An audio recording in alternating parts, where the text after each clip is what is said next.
buenos días. Muy buenas tardes. ¡Ay! Se cayó.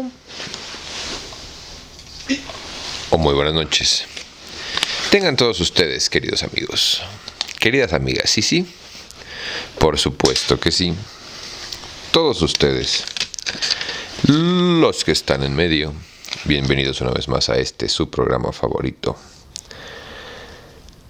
Ah, no, es 24. ¡Pah! El círculo de lectura. Y estamos aquí continuando. Ah, chinga, ¿dónde lo dejé, güey? Solo agarré la libreta, esperen. Denme un segundo, por favor.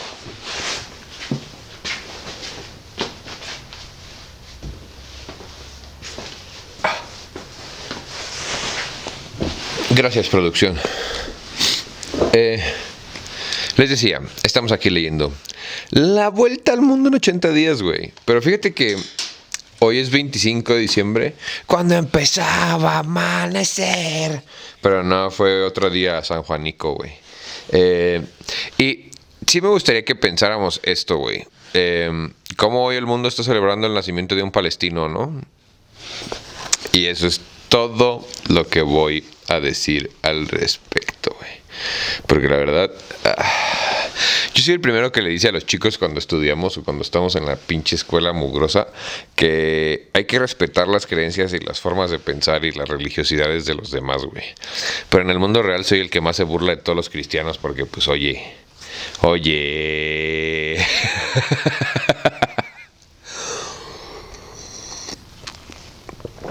Pero bueno, sin más por el momento, ni preámbulos estúpidos que no te importan. Yo soy Barbitas de la Sierra. Esto es La Vuelta al Mundo en 80 días por Julio Verne. Muchas gracias a ti por venir.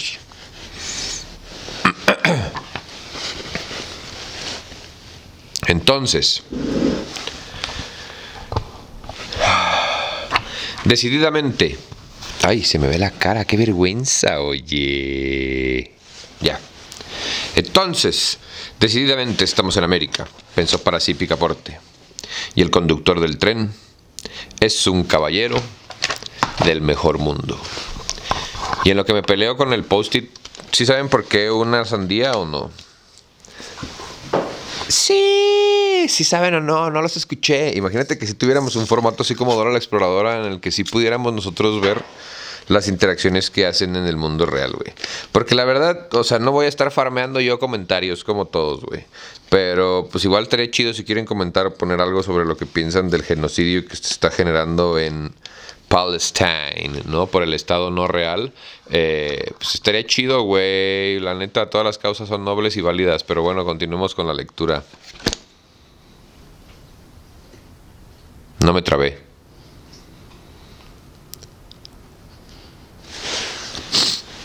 Y pensando esto, siguió a su amo. Los dos adversarios y sus testigos, procedidos del conductor, se fueron al último vagón del tren, ocupado solo por unos 10 viajeros. El conductor les preguntó si querían dejar un momento libre el sitio a dos caballeros que tenían que arreglar un negocio de honor. ¿Cómo no? Muy gozosos se mostraron los viajeros en complacer a los contendientes y se retiraron a la galería. El vagón, que tenía unos 50 pies de largo, se prestaba muy bien para el caso. Los adversarios podían marchar uno contra otro entre las butacas y fusilarse a su gusto. Nunca hubo duelo más fácil que arreglar. Mr. Fogg y el coronel Proctor, provistos cada cual de 2 revólveres, entraron al vagón. Sus testigos los encerraron. Al primer silbido de la locomotora, debían comenzar el fuego. Y luego, después de un transcurso de 2 minutos, se sacaría del coche lo que quedara de los 2 caballeros. Yo sé que acabamos de empezar y es muy temprano y muy pronto para un paréntesis cultural, pero fíjate cómo se arreglaban las cosas antes, güey. Y era algo que se podía hacer en cualquier lado, ¿eh? Bueno, en teoría, o eso nos han dicho las historias y los libros, güey. Pero se supone que si alguien te caía gordo, güey, podías tener un duelo de honor con él en el que te matabas así enfrente de la gente. Y hoy, güey, puta, el otro día ya hubieran visto... No sé qué publiqué. Ah, sí, un meme que decía: yo no soy machista. Lavo, plancho, barro y trapeo como las pinches viejas. Y alguien me puso, güey, te van a funar. Y así de, güey, funan a puro pendejo, la neta. Pero continuemos. Pero sí, o sea, fíjate cómo mi punto es cómo antes la cuestión del honor era algo súper importante. Y ahora, tú dime, amigo mío. Ahora sí que tú dime, mi queridísimo tuerto. ¿Cuándo fue la última vez que viste a alguien hacer algo honorable o le enseñaste a alguno de tus hijos a hacer una persona honorable? ¿O a ti, güey, te enseñaron a ser una persona honorable?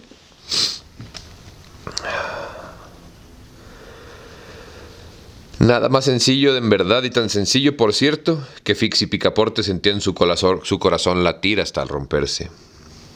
Se preparaba el silbido convenido, cuando resonaron de repente unos gritos salvajes, acompañados de tiros que no procedían del vagón ocupado por los duelistas. Los disparos se escuchaban al contrario por la parte delantera y sobre toda la línea del tren. En el interior de este se oían gritos de furor. El coronel Proctor y Mr. Fogg, con revólver en mano, salieron al instante del vagón y corrieron hacia adelante, donde eran más ruidosos los gritos y los disparos. Habían comprendido que el tren era atacado por una banda de Sioux. No era la primera vez que estos atrevidos indios habían detenido los trenes, según su costumbre. Sin aguardar la parada del convoy, se habían arrogado sobre el estribo un centenar de ellos, escalando los vagones como lo hace un clown al saltar de sobre un caballo a galope. Estos Sioux andaban armados de fusiles. De aquí las detonaciones a que les contestaban los viajeros, casi todos armados. Los indios habían comenzado por arrogarse sobre la máquina. El maquinista y el fogonero habían sido muertos, medio muertos a macanazos. Un jefe Sioux, queriendo detener el tren, pero no sabiendo manejar el regulador, había abierto la válvula de inyección de vapor en vez de cerrarla, y la locomotora, arrastrada, corría a una velocidad espantosa. Al mismo tiempo, los Sioux habían invadido los vagones. Corrían como monos enfurecidos sobre las cubiertas, echaban abajo las portezuelas y luchaban cuerpo a cuerpo con los viajeros. El furgón de equipajes había sido saqueado, arrojado los bultos a la vía. La gritería y los tiros no cesaban. Sin embargo, los viajeros se defendían con valor. Desde el principio del ataque, Mr. Saouda se había conducido valerosísimamente. Con revólver en mano se defendía con heroísmo, tirando por entre los cristales rotos cuando asomaba algún salvaje. Varios viajeros, gravemente heridos de bala o de macana, yacían sobre las bancas. Era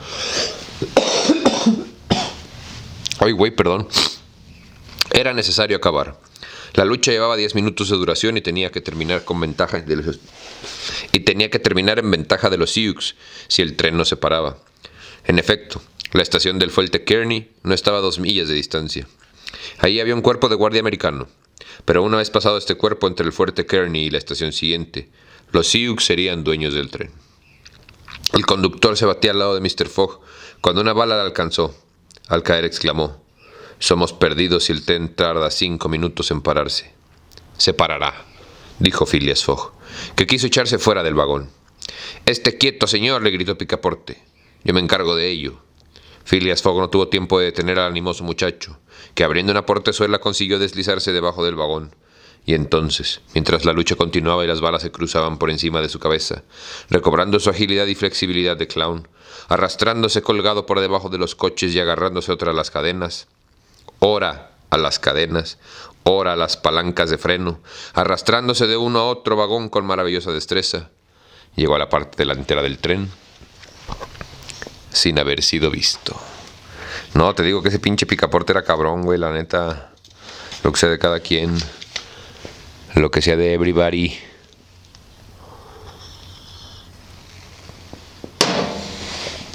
Ahí, colgado por una mano entre el furgón y el tender, desenganchó con la otra las cadenas de seguridad. Pero a consecuencia de la tracción no hubiera conseguido desenroncar la barra de enganche. Si un sacudimiento que la máquina experimentó no lo hubiera hecho saltar, de modo que el tren, desprendido, se fue quedando atrás mientras que la locomotora huía con mayor velocidad. Llevado por la fuerza adquirida, el tren corrió aún durante algunos minutos, pero los frenos se manejaron bien y el convoy se detuvo al fin, a menos de 100 pasos de la estación de Kearny. Ahí los soldados del fuerte, atraídos por los disparos, acudieron apresuradamente. Los Sioux no los habían esperado y antes de pararse completamente el tren, toda la banda había desaparecido.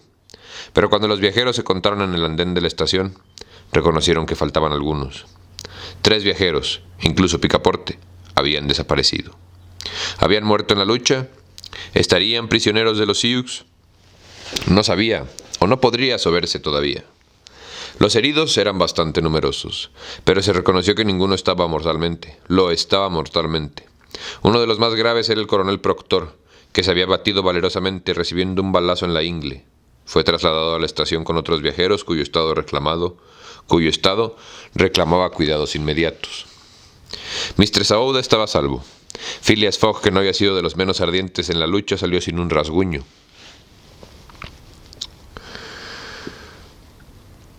Fix estaba herido en el brazo, pero levemente, pero Picaporte faltaba, y los ojos de la joven Aouda vertían lágrimas. Entretanto,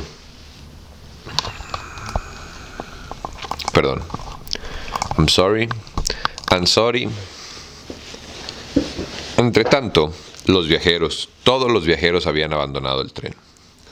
Mr. Fogg permanecía quieto y cruzado de brazos. Tenía que adoptar una grave resolución. Mistress Aouda lo miraba sin pronunciar una palabra. Comprendió él esta mirada.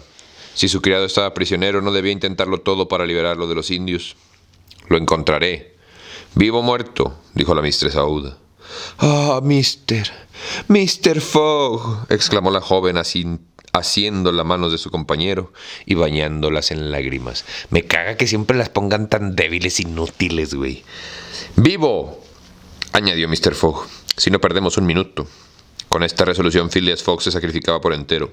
Acababa de pronunciar su ruina.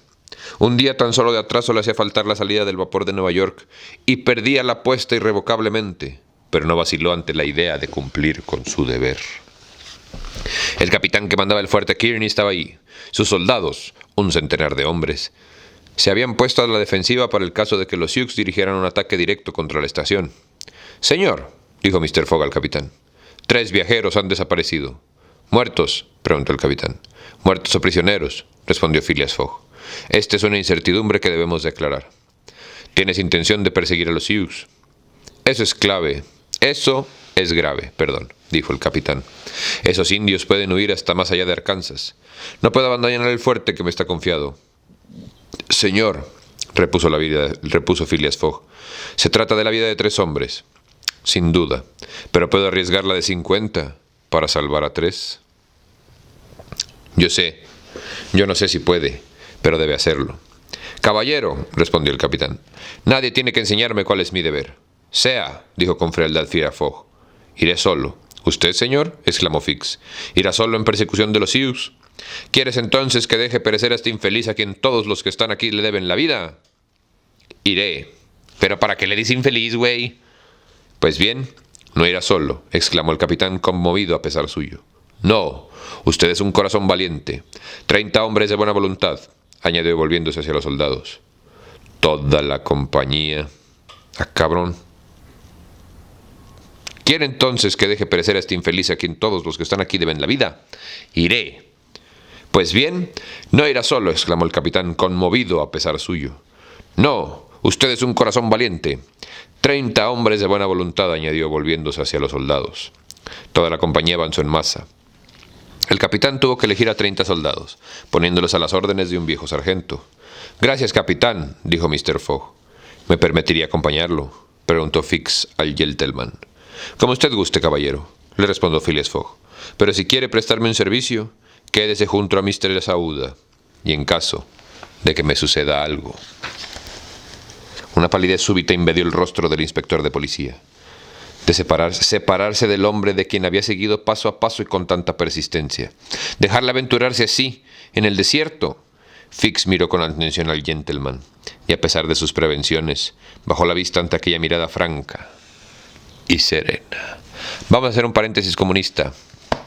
¿Ya viste cómo primero esta persona llamada Fix, que en español es arreglar, y no hay coincidencias en el lenguaje ni en el lenguaje coincidencias ni... ¿O cómo? No hay coincidencias en el lenguaje ni en el lenguaje coincidencias. No me salió, pero no importa. ¿Cómo pasa, güey, de estar obsesionado con él, ¿no?, a estar enamorado de él? Y cómo el dinero tiene la capacidad de convertir y de convencer a todos en que pues todas sus acciones son loables, güey, ¿no? Todas sus acciones han sido por el bien de la empresa. Todas sus acciones han sido porque es una buena persona, o sea, porque es un gentleman, güey, ¿sí me entiendes? Entonces, fíjate cómo el dinero tiene también la capacidad de corromper en automático. Y de a todos los que son de una... Más bien, de todos los que no son tan privilegiados como para obtener este beneficio que es hereditario, pues, ¿no? Entonces, fíjate cómo Fix empieza relativamente pues odiando, ¿no? Sin conocer a Fogg. Después cómo sigue y que empieza como a conocerlo, ¿no? Y ahora cómo ya no lo quiere dejar, ya no se quiere separar de su lado. Siente como su corazón se estremece cada vez que Fix se aleja, güey, pinche joto. En fin. Una palidez súbita invadió el rostro del inspector de policía. Separarse del hombre a quien había seguido paso a paso y con tanta persistencia. Dejarla aventurarse así en el desierto. Fix miró con atención al gentleman y a pesar de sus prevenciones, bajó la vista ante aquella mirada franca y serena. Me quedaré, amor. Me quedaré, dijo. Algunos instantes después, Mr. Fogg, luego de estrechar la mano de la joven y de entregarle su precioso saco de viaje, partía con el sargento y su reducida tropa, diciendo a los soldados: «Amigos míos, hay 1000 libras para ustedes si salvan a los prisioneros». Eran las 12 y algunos minutos. Mistress Aouda se había retirado en un cuarto de la estación, y ahí solo aguardó, pensando en Phileas Fogg, en su sencilla y graciosa generosidad y en su sereno valor. Mr. Fogg había sacrificado su fortuna y ahora jugaba su vida, todo sin vacilación, por deber y sin alarde. Phileas Fogg era un héroe ante ella. De secuestrador a héroe, síndrome de Estocolmo. Siempre se me ocurren cosas fantásticas platicando con ustedes.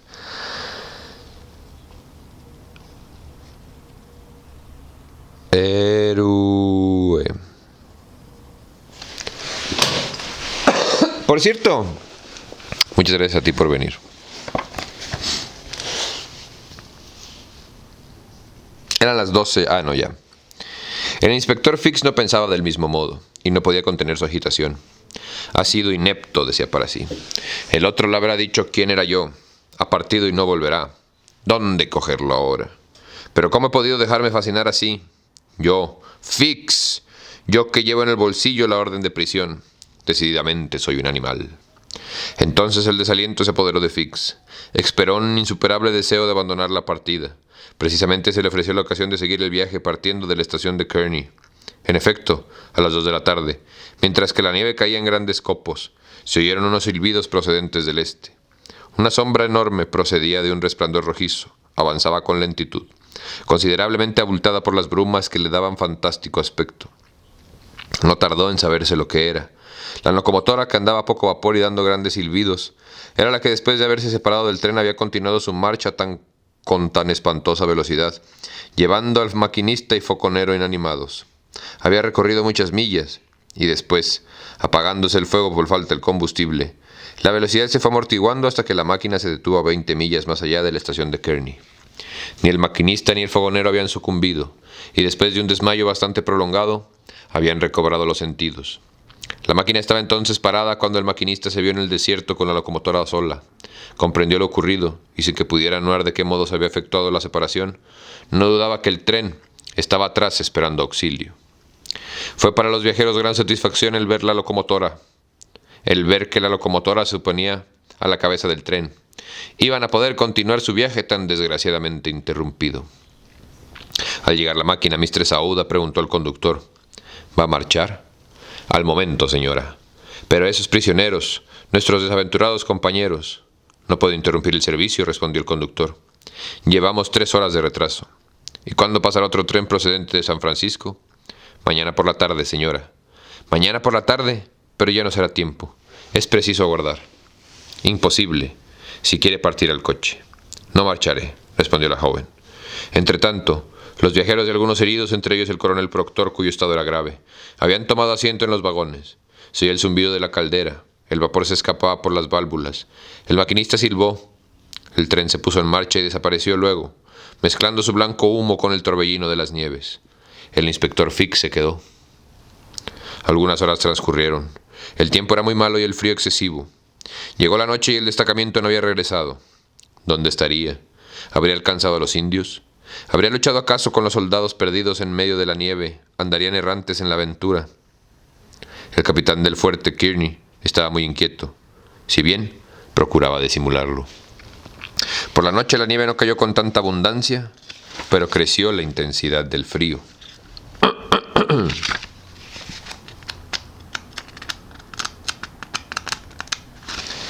Al alba, el disco medio apagado del sol se levantó sobre un horizonte nublado, pudiendo, sin embargo, la vista extenderse hacia 2 millas de distancia. Phileas Fogg y el destacamento se habían dirigido hacia el sur, y por este lado no se divisaba más que el desierto. Eran entonces las 7 de la mañana. El capitán, muy caviloso, no sabía qué partido tomar. ¿Debía de enviar otro destacamento en auxilio del primero? ¿Debía sacrificar más hombres con tan poca probabilidad de salvar a los que se habían sacrificado primero? Pero su vacilación no duró, y llamó con una seña a uno de sus tenientes, dándole orden de hacer un reconocimiento por el sur, cuando sonaron unos tiros. ¿Era esto una señal? Los soldados salieron afuera del fuerte y a media milla vieron una pequeña partilla que venía en buen orden. Mr. Fogg iba a la cabeza y junto a él estaba Picaporte, y los otros 2 viajeros liberados de entre las manos de los Sioux. Todos salvadores y salvados, fueron acogidos con gritos de alegría. Y Phileas Fogg distribuyó a los soldados la prima que les había prometido mientras que Picaporte repetía, no sin alguna razón: decididamente es preciso convenir en que cuesto muy caro mi amo. Cuesto muy caro a mi amo. Fix, sin pronunciar una palabra, miraba a Mr. Fogg, y hubiera sido fácil analizar las impresiones que luchaban en su interior. En cuanto a Mistress Aouda, había tomado la mano del gentleman y le estrechaba con la suya sin poder pronunciar una palabra. Entretanto, Picaporte, tan luego como llegó, había buscado el tren en la estación creyendo encontrarlo ahí dispuesto a correr hacia Omaha y esperando que se podía ganar aún el tiempo perdido. ¡El tren! ¡El tren!, gritaba. Se marchó, respondió Fix. ¿Y el tren siguiente cuándo pasa?, preguntó Mr. Fogg. Esta noche. Ah, dijo simplemente el impasible gentleman. Phileas Fogg estaba 24 horas atrasado y Picaporte, causa involuntaria de esta tardanza, estaba desesperado. Había arruinado, indudablemente, a su amo.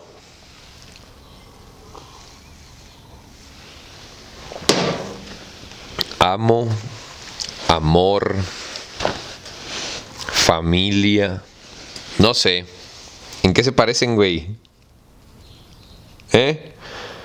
Piénsalo, mi niño, mi niña.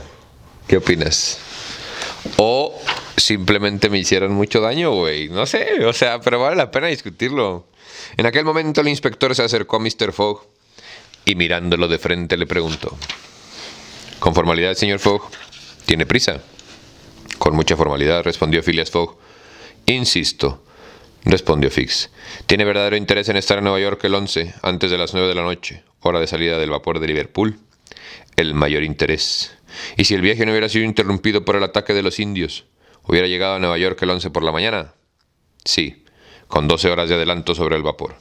Bien, tiene ahora 20 horas de atraso. Entre 20 y 12 la diferencia es de 8. Luego, con ganar estas 8 horas, tiene bastante. ¿Quiere intentarlo? ¿A pie? No, en trineo de vela. Un hombre me ha propuesto este sistema de transporte. Phileas Fogg no respondió a Fix, pero éste le enseñó al hombre de qué se trataba y el gentleman fue a su encuentro. Un instante después, Phileas Fogg y el americano llamado Mudge entraban en una covacha construida en lo bajo del fuerte Kearney. Esto es solo un libro. No vayan a pensar todos ustedes, los adictos a la gasolina, que estamos proponiendo un nuevo sistema de transporte, porque nunca me quitaría la vida, yo a mí mismo. Nunca me pondría en una situación peligrosa. Ahí, Mr. Fogg examinó un vehículo bastante singular, especie de tablero colocado sobre 2 largueros, algo levantados por delante como las plantas de un trineo, y en el cual cabían 5 o 6 personas. Como se ve, era un trineo aparejado en balandra. Durante el invierno en la llanura helada, cuando los trenes se ven detenidos por las nieves, estos vehículos hacen travesías muy rápidas de una a otra estación. Están por lo demás muy bien aparejados, quizá mejor que un baladro, balandro que está expuesto a volcar, y con viento en popa corren por las praderas con rapidez igual, y si no superior, a la de un express. En pocos instantes se concluyó el trato entre Mr. Fogg y el patrón de esta embarcación terrestre. El viento era bueno, soplaba del oeste muy frescachón. Me encantan las palabras viejas, güey, frescachón. Y nosotros ya no las utilizamos, güey. O sea, la neta, ¿cuánto hemos perdido, güey? Por sustituir el lenguaje por iconos.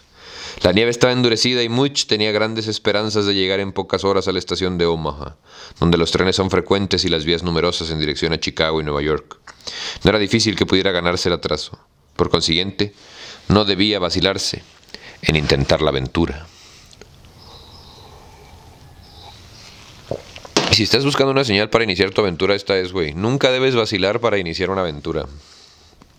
No queriendo Mr. Fogg exponer a Mistress Aouda a los tormentos de una travesía al aire libre con el frío que la velocidad había de hacer más insoportable, le propuso quedarse con Picaporte en la estación de Kearney, de donde el buen muchacho la traería a Europa por mejor camino y mejores condiciones. Mr. Aouda, obviamente, se negó a separarse de Mr. Fogg y Picaporte se alegró mucho de esta determinación. En efecto, por nada del mundo hubiera querido separarse de su amo, puesto que Fix lo acompañaba. Estamos hablando de Picaporte, no de Aouda. En cuanto a lo que entonces pensaba el inspector de policía, sería difícil decirlo.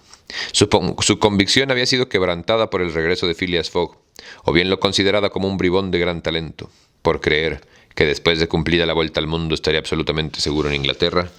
Tal vez la opinión de Fix respecto a Phileas Fogg se había modificado, pero no por esto estaba menos decidido a cumplir con su deber, y más impaciente que todos por ayudar con todas sus fuerzas al regreso de Inglaterra. A Inglaterra. A las 8, el trineo estaba dispuesto a marchar. Los viajeros, casi puede decirse, los pasajeros, tomaron asiento muy envueltos en sus mantas de viaje. Las dos inmensas velas estaban izadas y al impulso del viento. El vehículo corría sobre la endurecida nieve a razón de 40 millas por hora. La distancia que se separaba del fuerte Kearney de Omaha es en línea recta, a vuelo de abeja, como dicen los americanos, de 200 millas lo más. Manteniéndose el viento, esta distancia podía recorrerse en 5 horas, y no ocurriendo ningún incidente, el trineo debía de estar en Omaha a la 1 de la tarde. ¡Qué travesía! Los viajeros apiñados no podían hablarse. El frío acrecentado por la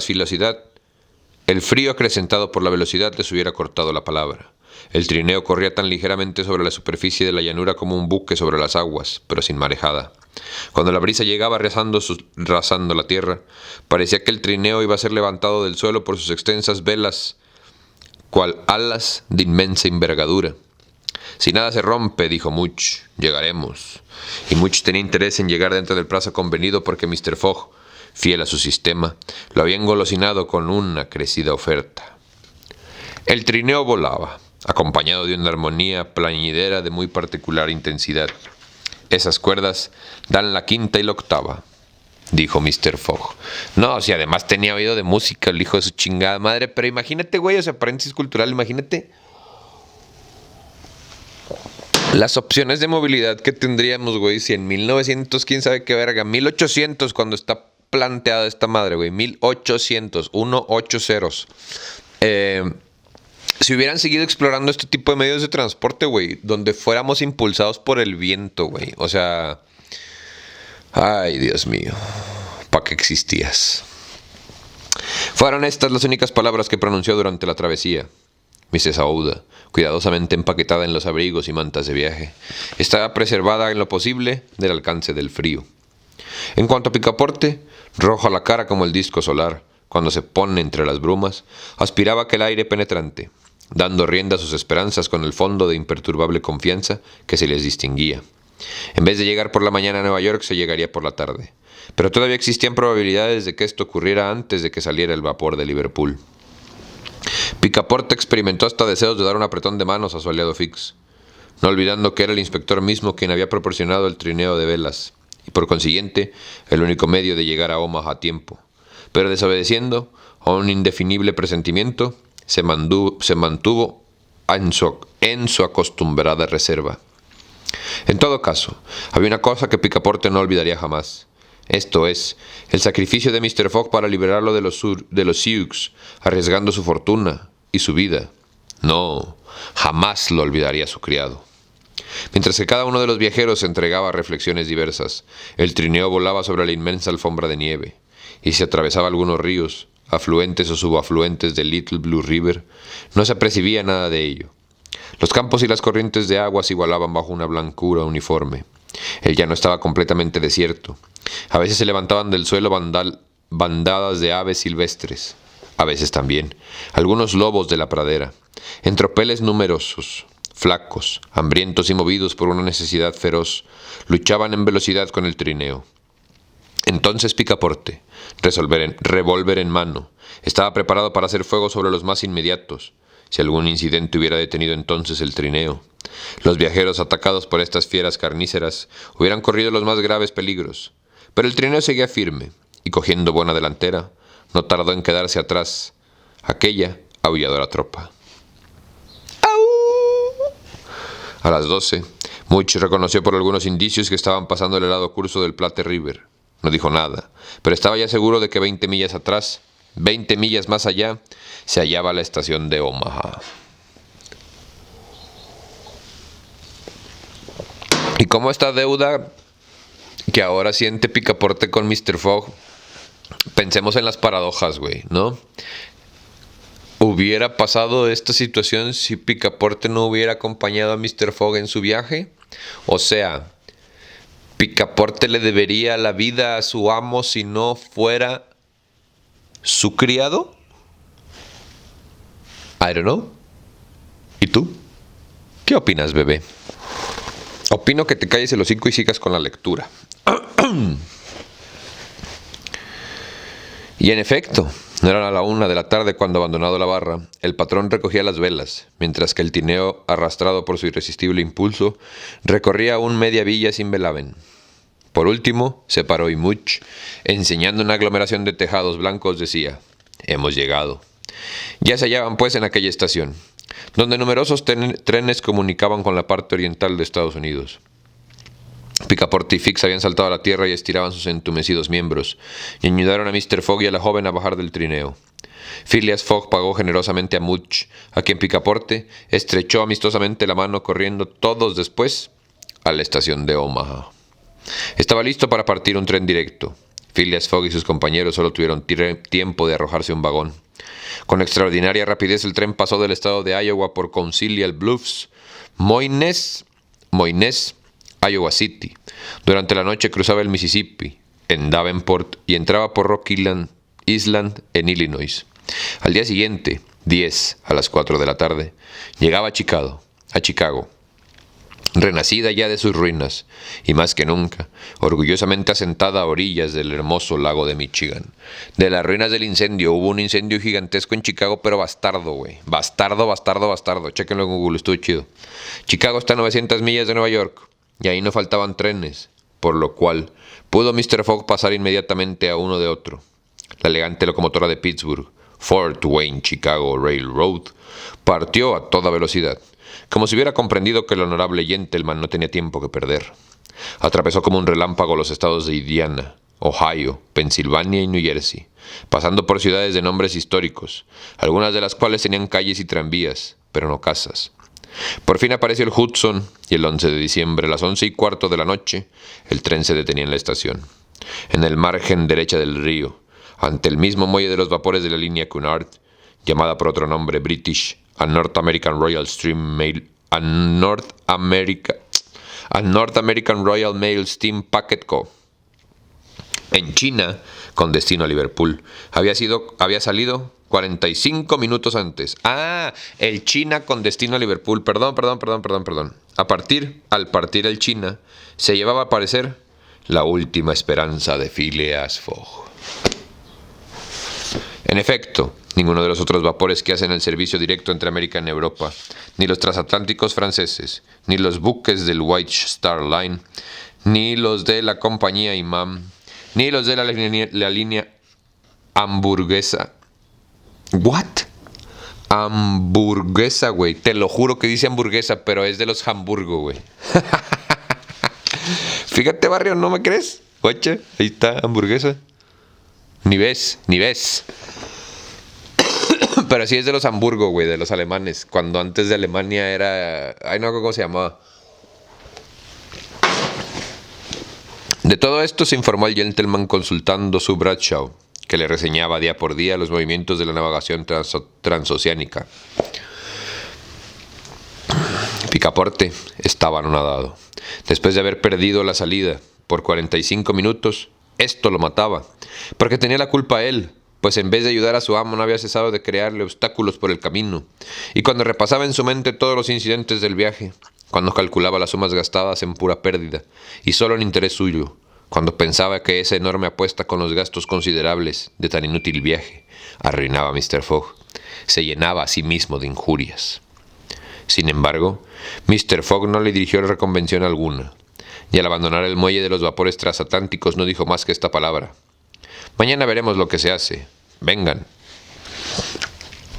Mr. Fogg, Mistress Aouda, Fix y Picaporte atravesaron el Hudson en el Jeffrey City Ferry Boat y subieron a un coche que los condujo a la fonda de San Nicolás, en Broadway.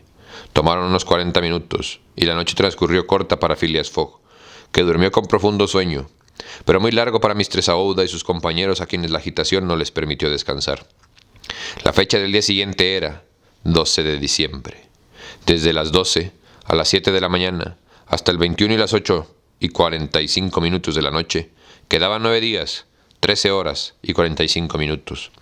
Si Phileas Fogg hubiera salido la víspera con el China, uno de los mejores andadores de la línea Cunard, había llegado a Liverpool y luego a Londres en el tiempo estipulado.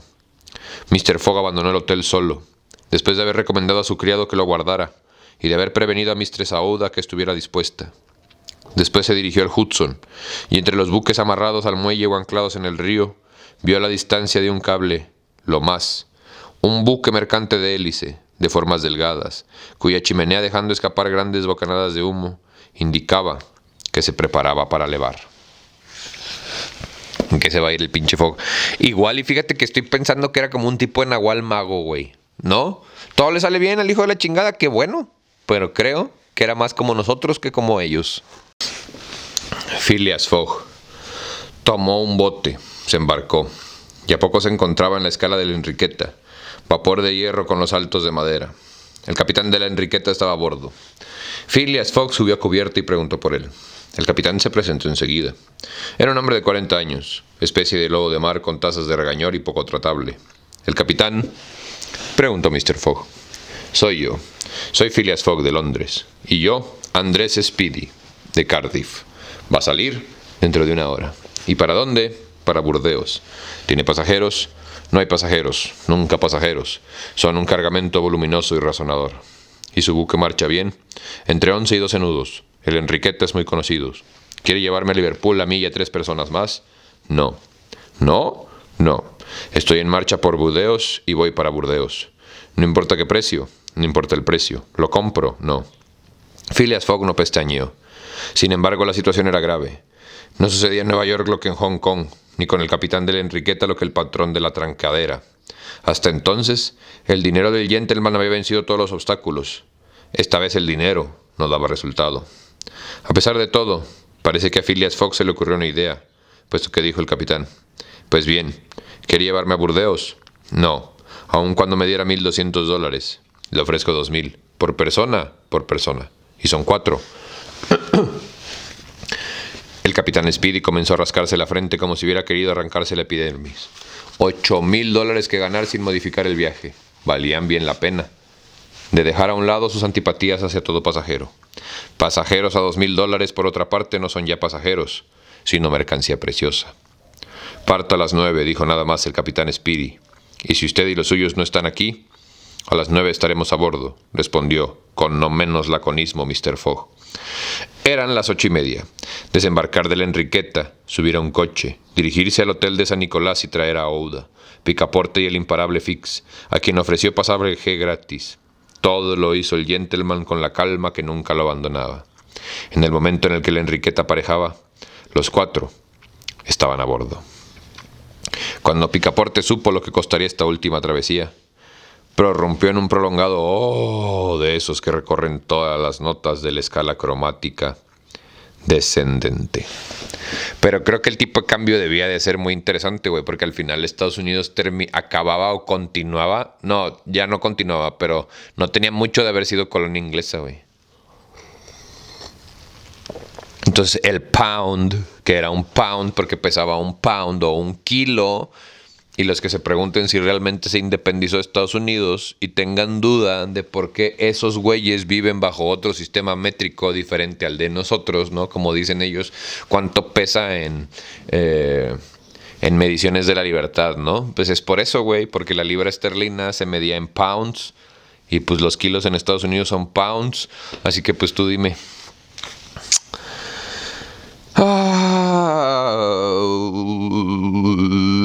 En la escuela cromática descendente. En cuanto al inspector Fix, pensó que el Banco de Inglaterra no saldría indemnizado de este negocio. En efecto, al llegar, y admitiendo que Mr. Fogg no echase todavía algunos puñados de billete al mar, faltarían más de 7,000 libras en el saco. Una hora después, el vapor Enriqueta trasponía el Lightboat, barco que sirve de fanal, que marca la entrada del Hudson, doblaba la punta del Sandy Hook y salía mar afuera. Aún así, fíjate, güey, cómo este verga se la pasó pagándole la fiesta a todo el rancho, sobornando a todo mundo, le ha dado la vuelta al mundo, güey, y solo lleva gastados 7,000 libras, güey. O sea, 7,000, vamos a decir, euros, güey. No mames, ¿sí me entiendes? O sea, la economía del pasado, güey.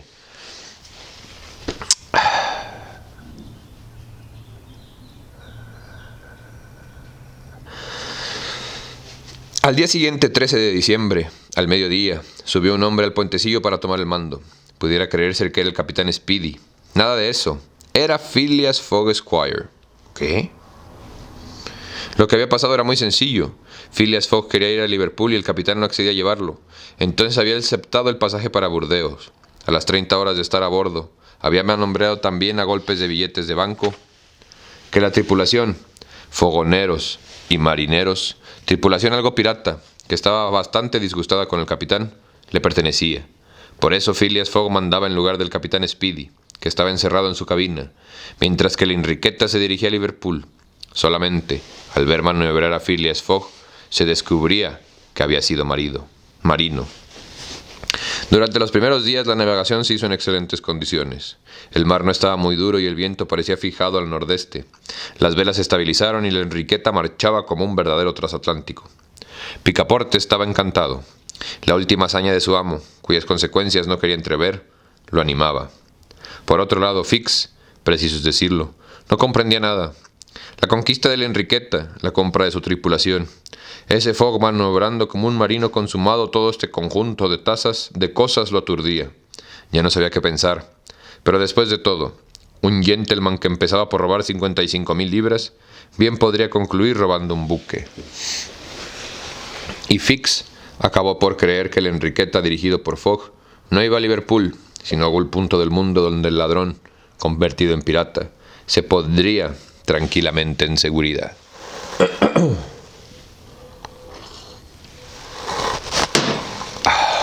En cuanto al capitán Speedy, seguía bramando en su cabina, y Picaporte, encargado de proveer su sustento, no lo hacía sin tomar las mayores precauciones. Respecto de Mr. Fogg, no tenía trazas de acordarse que hubiera un capitán a bordo.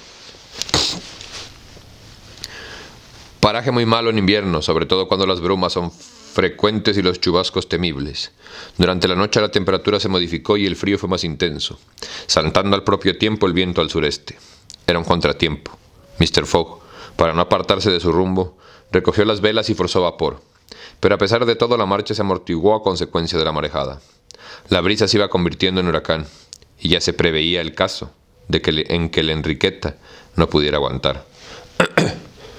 Picaporte. El semblante de Picaporte se nubló al mismo tiempo que el cielo, y durante 2 días sufrió el honrado muchacho mortales angustias. Pero Phileas Fogg era audaz marinero, y como sabía enfrentar al mar, no perdió rumbo ni disminuyó la fuerza del vapor. El viento, sin embargo, no arreció todo lo que hubiera podido temerse, mas por desgracia sopló con obstinación por el sureste. El 13 doblaron la punta del barco en Terranova.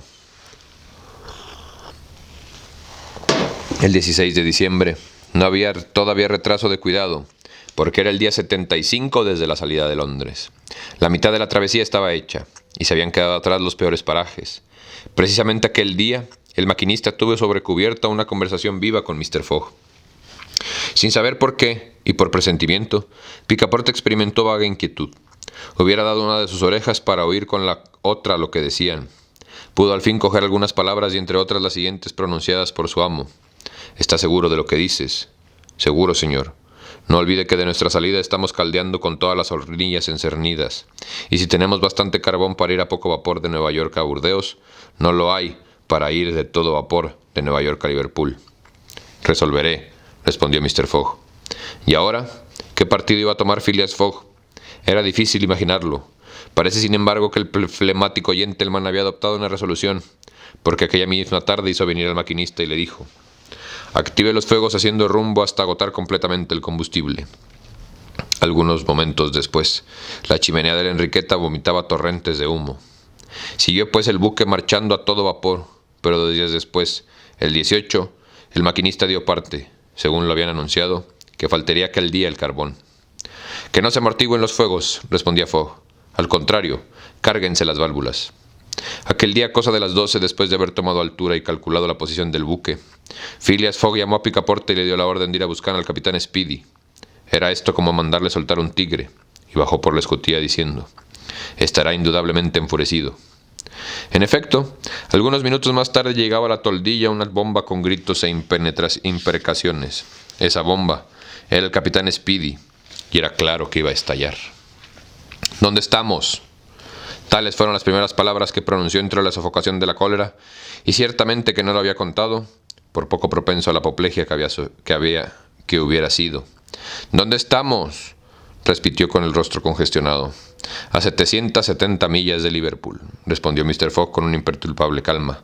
«¡Pirata!», exclamó Andrés Speedy. «Lo he hecho venir para filibustero, para rogarle que me venda su buque». «No, por 1000 pares de demonios, no. Es que voy a tener que quemarlo». «¿Quemar mi buque?» «Sí, todos los altos porque estamos sin combustible». «¿Quemar mi buque? Un buque que vale $50,000. Aquí tiene 70,000», respondió Phileas Fogg ofreciendo al capitán un paquete de billetes. Esto provocó un efecto prodigioso sobre Andrés Speedy. No se puede ser americano sin que a la vista de $70,000 cause alguna sensación. El capitán olvidó por un momento su cólera, su encierro, todas las quejas contra el pasajero. Su buque tenía 20 años y con este negocio podría hacerse de otro. «Y me quedará el casco de hierro», dijo el capitán con tono singularmente suavizado. «El casco de hierro y la máquina. Escoja concluida». «Concluida». Y Andrés Speedy, tomando el paquete de billetes, los contó haciéndolos desaparecer en el bolsillo. Durante esta escena, Picaporte estaba en blanco. En cuanto a Fix, por poco le da la hemorragia cerebral. Cerca de 20,000 libras gastadas y aún dejaba Fogg al vendedor el casco y la máquina. Es decir, casi el valor total del buque. $20,000, aquí se equivocaron. Es verdad que la suma de robada ascendía a 55,000 libras. Después de haberse metido el capitán el dinero en el bolsillo, le dijo a Mr. Fogg: «No se asombre de todo esto, porque debe saber que pierdo 20,000 libras y no estoy en Londres el 21 de diciembre a las 8:45 de la noche. No llegué a tiempo al vapor de Liverpool. ¿Y cómo se negaba a llevarme a Liverpool? No llegué a tiempo al vapor de Nueva York. Y cómo se negaba a llevarme a Liverpool. Y bien hecho, por los 50,000 diablos del infierno», exclamó Andrés Speedy, «porque salgo ganando lo menos $40,000. Y luego añadió con más formalidad: «¿Sabe una cosa, Capitán Fogg? Es que hay algo de yankee en usted». Por corrupto. Y después de haber tributado a su pasajero lo que él creía una lisonja, se marchaba. Cuando Phileas Fogg le dijo: «Ahora, este buque me pertenece. Seguramente, desde la quilla a la punta de los palos, pero todo lo que es madera, se entiende. Bien, que arranquen todos los aprestos interiores y que se vayan echando a la hornilla. Júzguese la mucha leña que debió gastarse para conservar el vapor con suficiente presión. Aquel día, la toldilla, la carroza, los camarotes, el entrepuente, todo fue a la hornilla. Al día siguiente, el 19, se quemaron los palos, las piezas de respeto, las berlingas. La tripulación empleaba un celo increíble en hacer leña. Picaporte, rajando, cortando y aserrando hacia el trabajo de 10 hombres. Era un furor de demolición. Al día siguiente, el 20, los parapetos, los empavesados, la obra muerta, la mayor parte del puente fueron devorados. El Enriqueta ya no era más que un barco raso como un pontón. Pero aquel día se divisó la costa irlandesa y el faro de Fastenet. Sin embargo, a las 10 de la noche el buque no se encontraba aún más que enfrente de Queenstown. Faltaban 24 horas para llegar a Londres y era precisamente el tiempo que se necesitaba para llegar a Liverpool, aún marchando a todo vapor, el cual iba a faltar también. «Señor», le dijo entonces el capitán Speedy, que había acabado por interesarse en sus proyectos, «siento mucho lo que le suceda. Todo conspira en contra de usted. No estamos más que a la altura de Queenstown». «Ah», dijo Mr. Fogg, «es Queenstown, esa población que divisamos». «Sí, podemos entrar en el puerto». «Antes de 3 horas no, solo en pleamar». «Aguardemos», respondió tranquilamente Phileas Fogg, sin dejar de ver en su semblante que por una suprema inspiración iba a tratar de vencer una vez más a la suerte contraria. En efecto, Queenstown es un puerto de la costa irlandesa en el cual los transatlánticos de los Estados Unidos dejan al pasar la valija del correo. Las cartas se llevan a Dublín por un express siempre dispuesto y de Dublín llegan a Liverpool por vapores de gran velocidad, adelantando 12 horas a los rápidos buques de las compañías marítimas. Phileas Fogg pretendía ganar también las 12 horas que sacaba de ventaja al Correo de América. En lugar de llegar al día siguiente por la tarde con el Enriqueta a Liverpool, llegaría a mediodía y le quedaría tiempo para estar en Londres a las 8:45 de la noche. A la 1 de la mañana, el Enriqueta entraba con la pleamar en el puerto de Queenstown y Phileas Fogg, después de haber recibido un apretón de manos del capitán Speedy, le dejaba el casco raso de su buque, que todavía valía la mitad de lo recibido. Los pasajeros desembarcaron al punto. Fix tuvo entonces intención decidida de prender a Mr. Fogg, y sin embargo no lo hizo. ¿Por qué? ¿Tenía algunas dudas en su ánimo? ¿Había reformado su opinión? ¿Reconocía al fin que se había engañado? Sin embargo, Fix no abandonó a Mr. Fogg.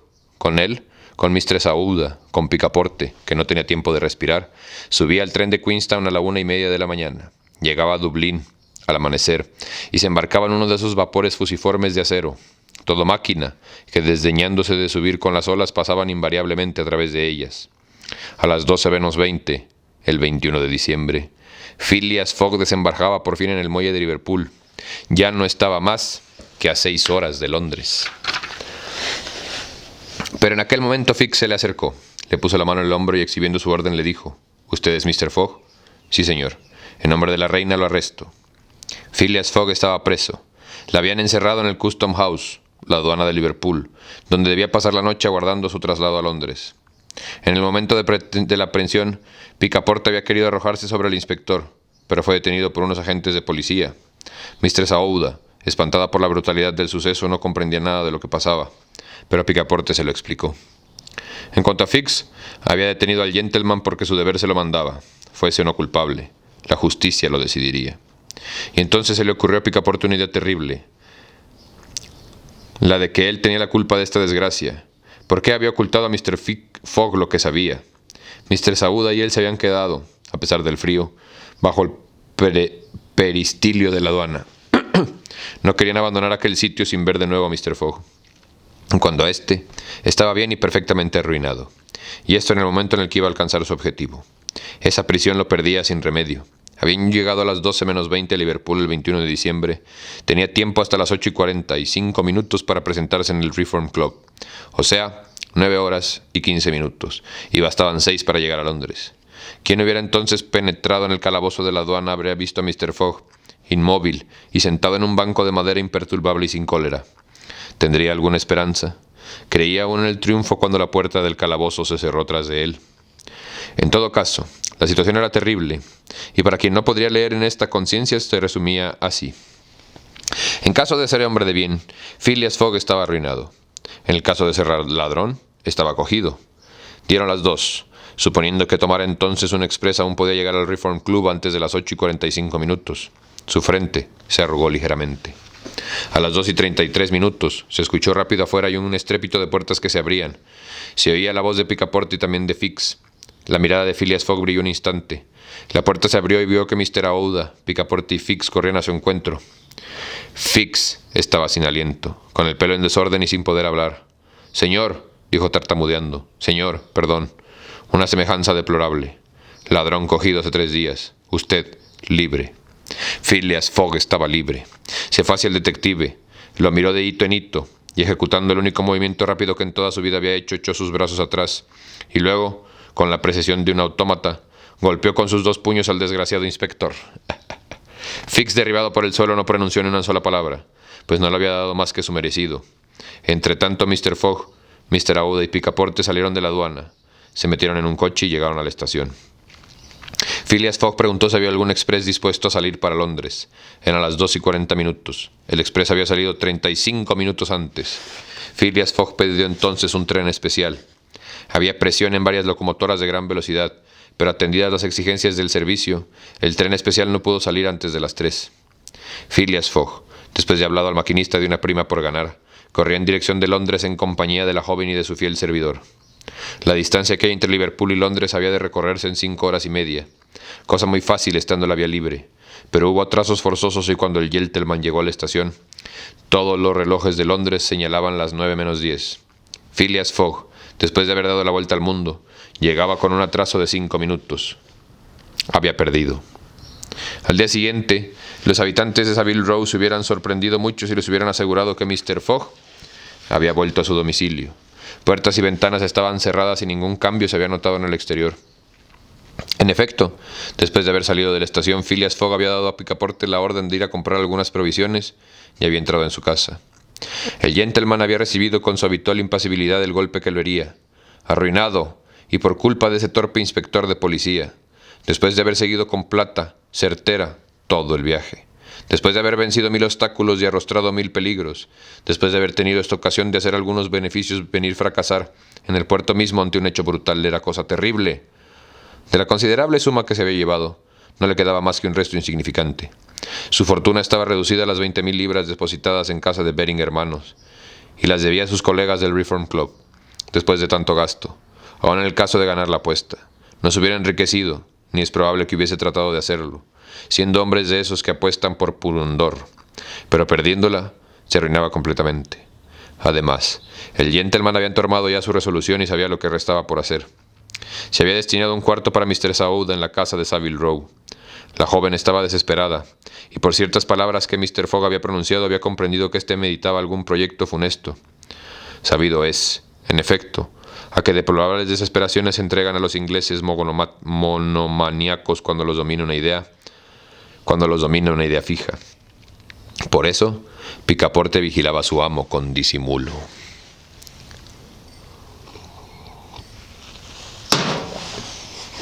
Al día siguiente, Mr. Fogg lo llamó y le recomendó en breves y concisas palabras que se ocupase del almuerzo de Aouda, pues él tendría bastante con una taza de té y una tostada, y que la joven le dispensara por no poderla acompañar tampoco a la comida, pues tenía que consagrar todo su tiempo a ordenar sus asuntos. Solo por la noche tendría un rato de conversación con Mistress Aouda. Así es que durante aquel día, que era domingo, la casa del Savile Row parecía deshabitada, y por primera vez desde que vivía ahí, Phileas Fogg no fue al club, cuando daban las 11:30 en la torre del Parlamento. ¿Y por qué se habría de presentar en el Reform Club? Sus colegas no lo esperaban, puesto que la víspera, sábado, fecha fatal del 21 de diciembre a las 8:45, Phileas Fogg no se había presentado en el salón del Reform Club y tenía la apuesta perdida. Ni era necesario ir a casa de su banquero para entregarla, puesto que sus adversarios tenían un talón firmado por él, bastando un simple asiento en la casa de Baring Hermanos para transferir el crédito. No tenía pues Mr. Fogg necesidad de salir y no salió. A las 7:30 de la noche Mr. Fogg hizo preguntar a Mistress Aouda si le podía recibir, y algunos instantes después la joven y él estaban solos en el cuarto de ésta. Phileas Fogg tomó una silla y se sentó junto a la chimenea enfrente de Aouda, sin descubrir en su semblante emoción alguna. El Fogg de regreso era exactamente el Fogg de partida, igual calma e idéntica impasibilidad. Estuvo sin hablar 5 minutos y luego, elevando su vista hacia Aouda, le dijo: «Señora, ¿me perdonará el haberle traído a Inglaterra?» «¿Yo, Mr. Fogg?», respondió Aouda conteniendo los latidos de su corazón. «Permítame acabar. Cuando tuve la idea de llegarle lejos de aquella región tan peligrosa para usted, yo era rico y esperaba poner una parte de mi fortuna a su disposición. Su existencia hubiera sido feliz y libre. Ahora estoy arruinado. Así pues, Mr. Fogg, No satisfecho con librarme de una muerte atroz, ¿se quedó obligado además a asegurarme una posición en el extranjero? Sí, señora. Mr. Fogg. Sí, señora, pero los sucesos me han sido contrarios.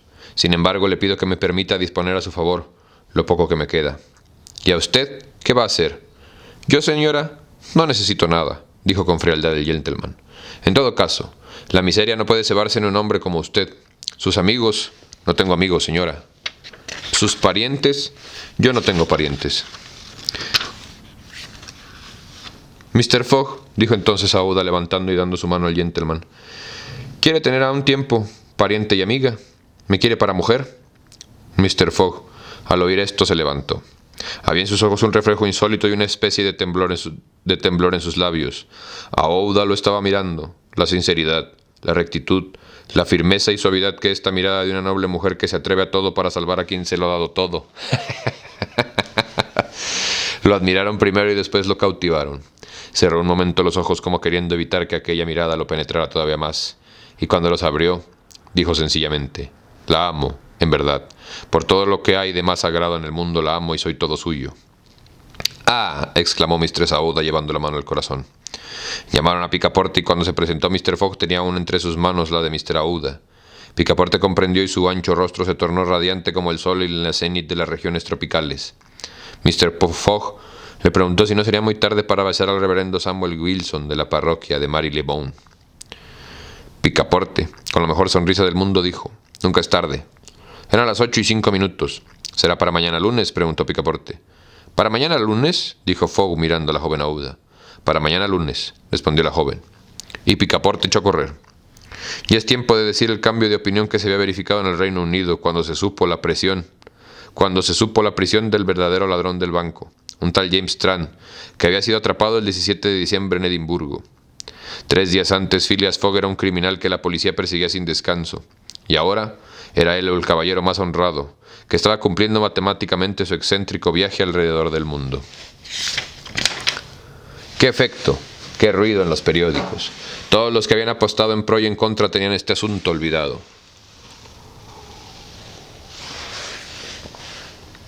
Y tenían este asunto olvidado, resucitaron como por magia. Todas las transacciones volvían a ser verdaderas, todos los compromisos revivían, y debemos añadir que las apuestas adquirieron nueva energía. El nombre de Phileas Fogg volvió a ganar prima en el mercado. ¿Dónde estaría entonces? El 17 de diciembre, día que fue preso en James Strand, hacía 76 días que Phileas Fogg había partido y no se tenían noticias suyas. Había perecido. ¿Acaso había renunciado a la lucha o proseguiría su marcha según el itinerario convenido? Y el sábado 21 de diciembre aparecería a las 8:45 de la noche como el dios de la exactitud sobre el umbral del Reform Club. Pero el sábado por la noche había una gran concurrencia en Pall Mall y calles inmediatas. Parecía un inmenso grupo de corredores establecidos en la permanencia de las cercanías del Reform Club. Aquella noche los 5 colegas del gentleman estaban reunidos 9 horas antes hacia el gran salón del Reform Club. Los 2 banqueros, John Sullivan y Samuel Fallentin, el ingeniero Andrew Stuart, Gautier Ralph, administrador del Banco de Inglaterra, el cervecero Thomas Flanagan, todos aguardaban con ansiedad. En el momento en el que el reloj del gran salón señaló las 8:25, Andrew Stuart, levantándose, dijo: Señores, dentro de 20 minutos el plazo convenido con Mr. Fogg habrá expirado. ¿A qué hora llegó el último tren de Liverpool?, preguntó Thomas Flanagan. A las 7:23, respondió Gautier Ralph, y el tren siguiente no llega sino hasta las 12:10. Pues bien, señores, repuso Andrew Stuart, si Phileas Fogg hubiese llegado en el tren de las 7:23 ya estaría aquí. Podemos, pues, considerar la apuesta como ganada. Aguardemos y no decidamos, respondió Samuel Fallentin. Ya sabe que nuestro colega es un excéntrico de primer orden. Su exactitud en todo es muy conocida. Nunca llegará tarde ni temprano, y no me sorprendería verlo aparecer aquí en el último minuto. En aquel momento en el salón del reloj señalaba las 8:40. Aún faltan 5 minutos, dijo Andrew Stuart. Los 5 colegas se miraban. Hubiera podido creerse que los latidos de sus corazones experimentaban cierta aceleración, porque al fin la partida era fuerte, pero lo quisieron disimular porque a propuesta de Samuel Fallentin tomaron asiento en una mesa de juego. Las 8:43, dijo Thomas Flanagan, contando la baraja que le prestaba a Gautier Ralph. Un momento de silencio. El vasto salón del club estaba tranquilo, pero afuera se oía la laganza de la muchedumbre, dominada algunas veces por agudos gritos. El péndulo batía los segundos con regularidad matemática. Cada jugador podía contar las divisiones sexagesimales que herían su oído. Las 8:44, dijo John Sullivan con una voz que descubría una invocación involuntaria. Un minuto nada más y la apuesta estaba ganada. Andrew Stuart y sus compañeros ya no jugaban. Habían abandonado las cartas y contaban los segundos. A los 40 segundos nada, a los 50 tampoco, a los 55 se oyó fuera un estrépito atronador, aplausos y vítores y hasta imprecaciones que se prolongaron en redoble continuo. Los jugadores se levantaron. A los 57 minutos la puerta del salón se abrió y no había batido el péndulo de los 70 segundos cuando Phileas Fogg aparecía seguido de una multitud delirante que había forzado la entrada del club y con voz calmosa dijo: «Aquí estoy, señores». Sí, Phileas Fogg en persona. Recuérdese que a las 8:05 de la noche, unas 24 horas antes de la llegada de los viajeros de Londres, Picaporte había sido encargado de prevenir al reverendo Samuel Wilson para cierto casamiento que debía verificarse el día siguiente. Picaporte se había marchado muy adeble, yendo con paso rápido al domicilio del Samuel Wilson, que no había vuelto a una casa. Naturalmente, Picaporte tuvo que estar esperando unos 20 minutos. En suma eran las 8:35 cuando salió de casa del reverendo. ¿Pero en qué estado? El pelo desordenado, sin sombrero, corriendo como nunca ha corrido hombre alguno, derribando a los transeúntes y precipitándose como una tromba en las aceras. En 3 minutos llegó a casa de Savile Row y caía sin aliento, en el cuarto de Mr. Fogg. No podía hablar. «Señor», tartamudeó Picaporte, «casamiento imposible». «¿Imposible? Imposible para mañana». «¿Por qué?» «Porque mañana es domingo». «Lunes», respondió Mr. Fogg. «No, hoy sábado». «Sábado, imposible». Sí, exclamó Picaporte. «Se equivocó en un día. Hemos llegado con 24 horas de adelante, pero ya no quedan más que 10 minutos». Picaporte había cogido a su amo por el cuello y lo impelía con fuerza irresistible. Phileas Fogg, así llevado sin tener tiempo de reflexionar, salió de casa, saltó un cab, prometió 100 libras al cochero y minutos después de haber aplastado 2 perros y atropellado 5 coches, llegó al Reform Club. El reloj señalaba las 8:45 cuando apareció en el gran salón. Phileas Fogg había dado la vuelta al mundo en 80 días. Mr. Phileas Fogg había ganado la apuesta de 20.000 libras, y siendo como tan exacto y minucioso había podido cometer el error de un día, como se creía en sábado 21 de diciembre cuando había llegado a Londres en viernes 20 de diciembre, 79 días después de su salida. He aquí, el motivo de este error es muy sencillo. Phileas Fogg, sin sospecharlo, había ganado un día en su itinerario, y esto porque había dado la vuelta al mundo, yendo hacia Oriente, pues lo hubiera perdido yendo en sentido inverso, es decir, hacia Occidente. En efecto, mirando hacia el Oriente, Phileas Fogg iba al encuentro del sol y por consiguiente, los días disminuían para él tantas veces 4 minutos como grados recorría. Hay 360 grados en la circunferencia, los cuales multiplicados por 4 minutos dan precisamente 24 horas. Es decir, el día inconsistente ganado, en otros términos, mientras que Phileas Fogg, marchando hacia el oriente, vio el sol pasar 80 veces por el meridiano, sus colegas en Londres no lo habían visto más que 79. ¡Ah, caray! Por eso aquel mismo día, que era sábado y no domingo como lo quería Mr. Fogg, lo esperaban los de la apuesta en el salón del Reform Club. Phileas Fogg había ganado pues las 20.000 libras, pero como había gastado en el camino unas 19.000, el resultado pecuniario no era gran cosa. Sin embargo, como se ha dicho, el excéntrico gentleman no había buscado en esta apuesta más que la lucha y no la fortuna, y aún distribuyó las 1.000 libras que le sobraban entre Picaporte y el desgraciado Fix, contra quien era incapaz de conservar rencor. Aquella misma noche Mr. Fogg, tan impasible y flemático como siempre, dijo a Mistress Aouda: «¿Le conviene aún el casamiento, señora?» Mr. Fogg respondió a Mistress Aouda: «A mí es a quien me toca hacerle esa pregunta. Estaba arruinada y es rico. Dispense, señora, esa fortuna le pertenece. Sin la idea de que este matrimonio, mi criado no hubiera ido a casa del reverendo Samuel Wilson, no se hubiera descubierto el error y...» «Mi querido Fogg», dijo la joven. «Mi querida Aouda», respondió Phileas Fogg. Bien se comprende que el casamiento se hizo 48 horas más tarde, y Picaporte, engreído, resplandeciente, deslumbrado, figuró como testigo de la novia. ¿No la habría él salvado y no le debía esa honra? Podríamos discutirlo. Yo podría abogar en favor de Picaporte cuando quieran. Al día siguiente, al amanecer, Picaporte llamó con estrépito a la puerta de su amo. La puerta se abrió y apareció el impasible gentleman. «¿Qué hay, Picaporte?» «Lo que hay, señor, es lo que acabo de saber ahora mismo». «¿Qué?» que podíamos haber dado la vuelta al mundo en 79 días tan solo. Sin duda, respondió Mr. Fogg, no atravesando el Indostán. Pero entonces no hubiera salvado a Mistress Aouda y no sería mi mujer. Y Mr. Fogg cerró tranquilamente la puerta. Así pues, la apuesta estaba ganada. Haciendo Phileas Fogg su viaje alrededor del mundo en 80 días, había empleado para ello todos los medios de transporte: vapores, trenes, coches, yates, buques mercantes, trineo, elefante. El excéntrico gentleman había desplegado en este negocio sus maravillosas cualidades de serenidad y exactitud. ¿Pero qué había ganado con esta excursión? ¿Qué había traído de su viaje? Nada. Nada se dirá. Nada, enhorabuena, a no ser una linda mujer, que por inverosímil que parezca, lo hizo el más feliz de los hombres. Y en verdad, no se daría por menos que eso. La vuelta al mundo. Muchísimas gracias a ti por venir. Nos vemos a la próxima. Chao.